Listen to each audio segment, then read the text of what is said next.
Et salut à tous et bienvenue pour cette nouvelle vidéo. Aujourd'hui, nouveau IT Flash News. Donc, je rappelle une série de vidéos où je parle d'actualité informatique et où je donne un petit peu mon avis, etc. Où j'explique certains trucs. Donc, à savoir, encore une fois, que je sélectionne les actualités un petit peu comme je veux. Si vous voulez des récapitulatifs des news qui sortent, allez voir plutôt, je sais pas moi, les Texama Show d'Aurélien Sama ou ce genre de trucs. Moi, je sélectionne plutôt des actualités qui m'intéressent puisque bon, ça fait un petit peu égoïste dit comme ça, mais j'ai pas envie de parler de choses qui m'intéressent pas. Et puis surtout, je le fais quand j'ai envie, je vais pas faire des récapitulatifs toutes les semaines ou ce genre de choses. Donc aujourd'hui, on va s'attaquer à Intel parce que ces 2 dernières semaines, on a eu pas mal d'actualités niveau Intel. Et donc vous allez voir qu'il y a pas mal de choses très intéressantes et certaines qui sont un petit peu passées sous silence à cause, selon moi, de toute la merde qu'il y a avec le hardware en ce moment et avec la sortie des nouvelles gènes, etc. Donc, on va commencer tout de suite. Alors déjà, il faut savoir, pour ceux qui ne le savent pas, que, enfin bon, je pense que c'est quand même assez connu, c'est un très gros événement quand même. Il y a eu le CES il y a quelques semaines maintenant. Donc pour ceux qui ne le savent pas, c'est un gros événement niveau tech. À l'occasion du CES, Intel a fait pas mal d'annonces concernant les prochaines générations de processeurs. Et donc, on va voir ça tout de suite dans cette article de Videocards. Donc je précise que c'est une press release, donc c'est vraiment des informations officielles que je vais vous dire là. Je vous préciserai après, mais après on parlera de leak, donc ce sera plus à prendre avec des pincettes.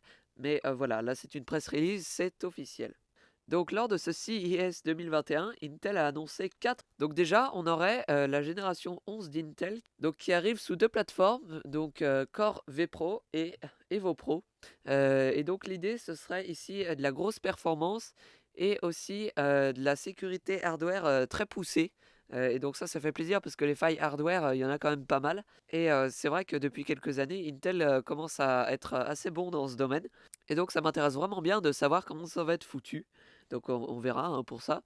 Ensuite, ils ont annoncé une nouvelle série de Pentium Silver et de Celeron, donc la série N, en 10 nanomètres. Donc ce chiffre, 10 nanomètres, pour ceux qui ne savent pas, ça représente la finesse de gravure du circuit intégré. Donc je ne vais pas trop m'étaler exactement sur ce que représente cette donnée. Plus ce chiffre est petit et plus la gravure est fine. Et donc éventuellement, plus on peut faire des choses complexes. Mais après, attention, une petite finesse de gravure ne veut pas dire forcément une plus grande puissance. Il faut faire gaffe à ça. Donc voilà, ils essayent de renouveler un petit peu l'entrée de gamme et perso, moi ça m'intéresse parce que l'entrée de gamme, on sous-estime toujours, mais des Pentium Silver et des Celeron, il y en a de partout, hein, vraiment. Donc ça m'intéresse aussi de voir un petit peu ce que ça va donner. Si jamais vous m'entendez parler du nez, hein, je précise que je suis enrhumé, donc c'est normal. Donc ensuite, ils ont annoncé une nouvelle série de Rocket Lake, donc de 11e génération, qui serait donc la série H, et donc qui serait pour les laptops, mais pour des ultra portables et gaming. Donc ça, c'est un petit peu surprenant, mais Intel essaye de développer le marché des ultra portables gaming, et c'est pas plus mal parce que actuellement au niveau laptop gaming, bon, ça n'a jamais été trop rentable hein, d'avoir un laptop gaming, mais j'ai hâte de voir ce que va donner cette série parce que je pense qu'elle peut relever la barre. Et enfin, ils ont annoncé plusieurs autres choses qui devraient sortir en 2021. Donc déjà, hein, on a la 11e gène en Rocket Lake S qui devrait sortir ce printemps. Et aussi la génération d'après, donc la génération 12, qui devra sortir cette année, du nom de code Elder Lake. Donc voilà les choses qui ont été annoncées par Intel au CES. Donc il y a d'autres trucs, il y a des mini PC, des choses comme ça, mais bon, j'avoue que ça m'intéresse pas trop, donc on va passer outre. Et donc si on regarde cette press release, donc on a pas mal d'infos, hein, je vous laisserai aller regarder, elle se trouve dans la description pour pour les connaisseurs qui veulent regarder un petit peu. Pour la 11e gène, on aurait des processeurs qui vont jusqu'à 5 GHz et 35 watts, donc c'est très surprenant, hein, mais bon, pourquoi pas, on verra ce que ça donne. Voilà, du PCIe Gen 4, du Thunderbolt 4, bon, il y a un petit peu de tout. Je vais pas tout vous dire, pour ceux qui veulent savoir, vous irez regarder tout ça dans la description. Et donc, pour le Elder Lake, donc la génération 12, on a plusieurs choses qui ont été dites. De nouvelles architectures de cœur, donc c'est du 10 nanomètres. Hein. Intel est en train de se convertir complètement en 10 nanomètres et c'est pas plus mal. Hein.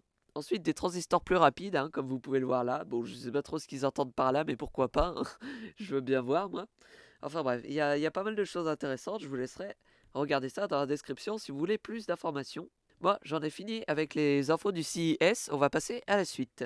Donc on va s'attarder un petit peu sur donc la 11e gêne série H, donc pour les ultra portables gaming. Donc vous allez voir qu'il y a pas mal de choses intéressantes. Donc déjà, chose très étonnante, donc on aurait un turbo jusqu'à 5 GHz, ce qui me paraît beaucoup pour du portable, parce que pour ceux qui ne savent pas, normalement sur du portable, vous avez des fréquences un petit peu plus petites, puisque qui dit plus haute fréquence dit ça chauffe plus. Donc pour du portable, on essaye de faire des plus basses fréquences, puisque déjà un portable ça chauffe beaucoup. Mais donc là, on aurait un boost jusqu'à 5 GHz. Et donc si on regarde sur cette image-là, on voit qu'on a plusieurs processeurs qui ont été donnés. Donc on a le i7 11370H, qui aurait 4 cœurs, des fréquences correctes, hein, on est sur du 3 GHz, 12 mégaoctets de cache. Donc je précise, hein, c'est marqué mégabyte avec un B majuscule, mais mégabyte c'est juste mégaoctet en anglais, hein. Et un TDP très très bas, de 35 watts. Franchement, il me surprend, hein, ce TDP, mais bon, à voir, hein, pourquoi pas. Alors après, je précise que tout ça, c'est des informations données par Intel. Donc toujours à prendre avec des pincettes.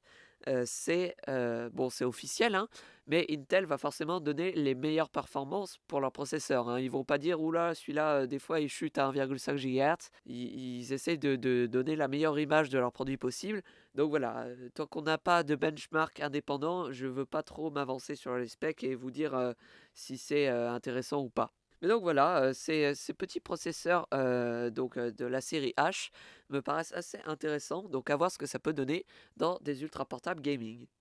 Donc aussi, il y a quelques semaines ont été annoncés les chipsets Intel de série 500, hein, forcément pour aller avec la Gen 11 d'Intel. Donc notamment le Z590, hein, qui a été annoncé. Et donc certaines marques de 4 mers ont déjà dévoilé des designs et annoncé des dates de sortie, comme par exemple MSI sur cette press release. Donc on peut voir, donc les designs sont très beaux, hein. C'est vraiment très design, etc. Donc pour ceux qui se demanderaient, what the fuck, qu'est-ce que c'est que ce truc, hein, c'est les cartes mères haut de gamme. Donc ça va entre 500 et 1000 euros, hein. Donc ça vous paraît très cher, mais dessus vous mettez pas votre Core i5 9400F, hein. C'est pour du 11900K, etc. Les cartes mères Z590, hein, c'est pour du haut de gamme et de l'overclocking. Et donc, en rapport avec ces annonces de Z590, il y a eu un petit truc qui m'a fait bien marrer. Pas mal de marques ont annoncé des designs et ASRock s'est moqué de MSI et Asus parce que les marques auraient copié leur design de X570. X570, hein, qui est un autre chipset, hein. Et c'est vrai que quand on regarde les designs, ça se ressemble un petit peu. Mais quand même, il faut aller chercher très loin. Parce qu'il n'y a pas grand chose de ressemblant non plus, hein, même si c'est blanc, même si c'est. Je pense que ASRock est un petit peu parano là-dessus. Enfin bon, voilà, cette petite affaire-là m'a fait rire. Donc voilà, encore une fois, vous avez l'article dans la description si jamais vous voulez en savoir plus. Moi, j'avoue que ça m'intéresse pas des masses, puisqu'il s'agit de design. Et le design, je m'en tape un peu. Même si c'est joli, honnêtement, je vois pas trop l'intérêt de ce genre de design. En fait, je n'aime pas le RGB, je n'aime pas. Je n'aime pas les refroidissements design, etc. Je ferai une vidéo là-dessus un jour, mais c'est une culture avec laquelle je suis complètement étrangère. Et donc, franchement, je m'en fous un petit peu. Et dernière chose concernant ces Intel 500 et les cartes mères qui vont avec, on aurait quand même des cartes mères vraiment très grosses. Vous voyez, Asus aurait annoncé une carte mère qui coûterait 1516 euros. Donc ce qui est énorme, hein, pour une carte mère, mais bon, tant qu'on n'a pas de précision, on peut pas dire grand-chose. Toujours est-il que c'est toujours ces mêmes designs recouverts de plastique et de métal. Enfin bref, je ne vais pas revenir là-dessus parce qu'après je vais m'énerver. Donc ici, on a quelque chose d'un petit peu plus intéressant déjà.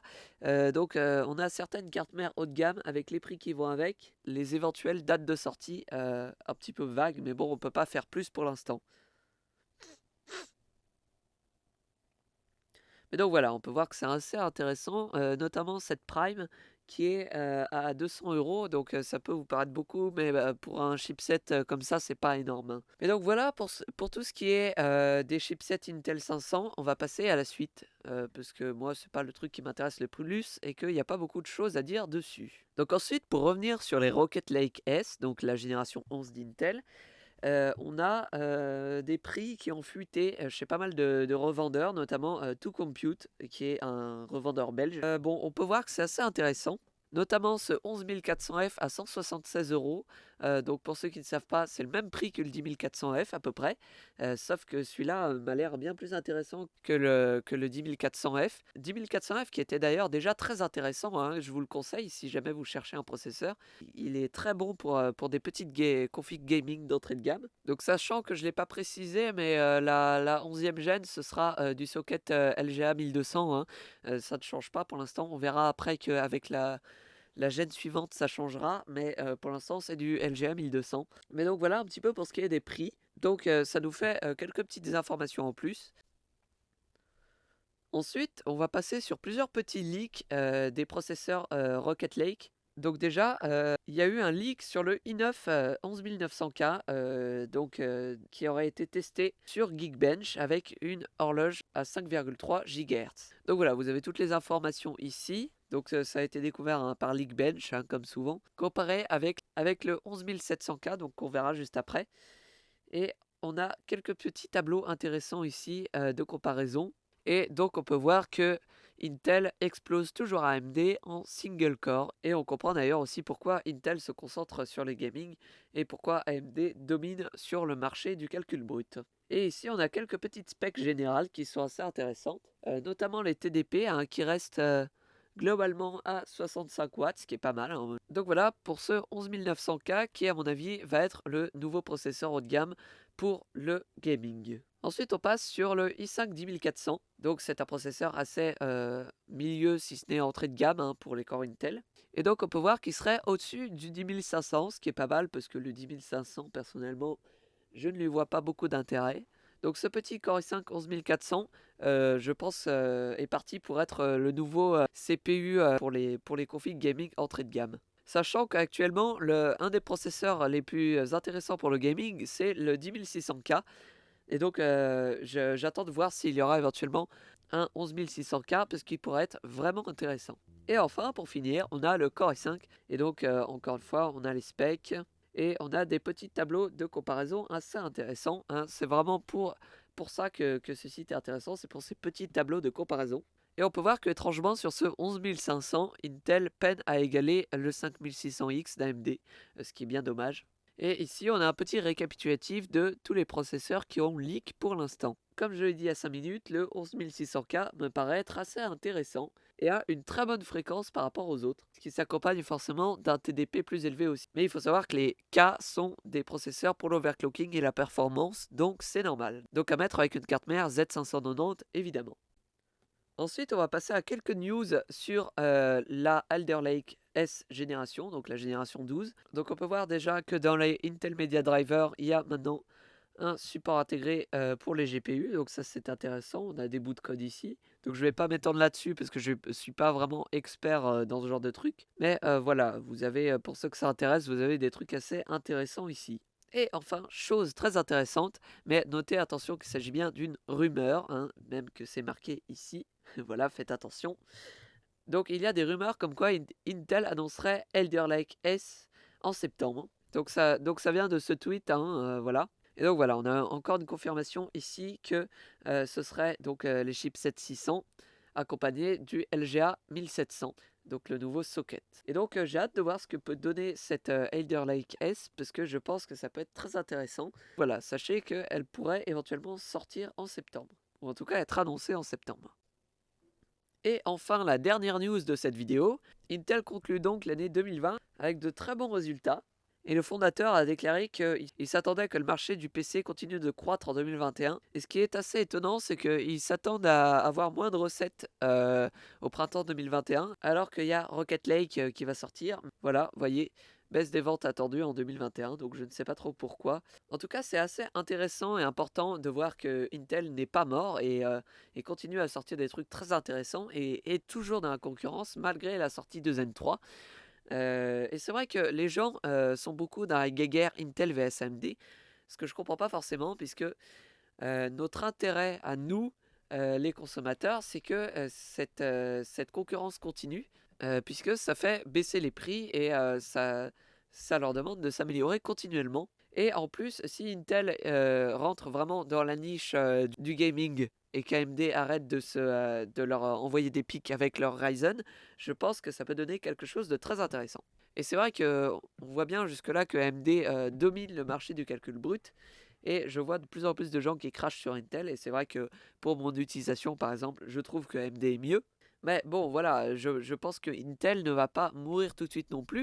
Et il faut savoir que Intel est quand même responsable d'une grande partie des innovations technologiques dans le domaine du PC, hein. Intel, c'est le jeu d'instruction x86. Intel, c'est la norme PCI. Intel a normalisé plein de choses et a créé des technologies fabuleuses. Et je pense que ce serait bête que Intel coule face à AMD. Donc voilà, je pense qu'il vaut mieux, au lieu de faire la guéguerre, parce que c'est vrai que beaucoup de gens sont aptes à faire la guéguerre instantanément dans ce genre de choses, essayer de garder cette concurrence comme pour Nvidia et AMD, parce que une concurrence, c'est ce qui profite le plus aux consommateurs. Donc voilà, c'est déjà la fin de la vidéo, j'espère qu'elle vous a plu. J'ai essayé de faire un petit truc un petit peu condensé. Donc je précise bien sûr que tous les articles se trouvent dans la description. J'ai voulu faire une vidéo vraiment centrée sur les news Intel parce que c'est vraiment ce qui ressort en ce moment. Je parlerai pas trop, je pense, des autres annonces du CES parce que ça ne m'intéresse pas des masses. Sinon, n'hésitez pas à mettre un pouce bleu ou un pouce rouge, mais expliquez-moi dans les commentaires qu'est-ce que je pourrais améliorer dans ce cas-là. N'hésitez pas à commenter, pas pour le référencement, je m'en fous, mais parce que c'est intéressant d'avoir des avis. N'hésitez pas à vous abonner si le contenu vous plaît. Vous pouvez aussi rejoindre le serveur qui se trouve dans la description ou me follow sur Twitter. Sur ce, moi je vous dis à bientôt pour de nouvelles vidéos.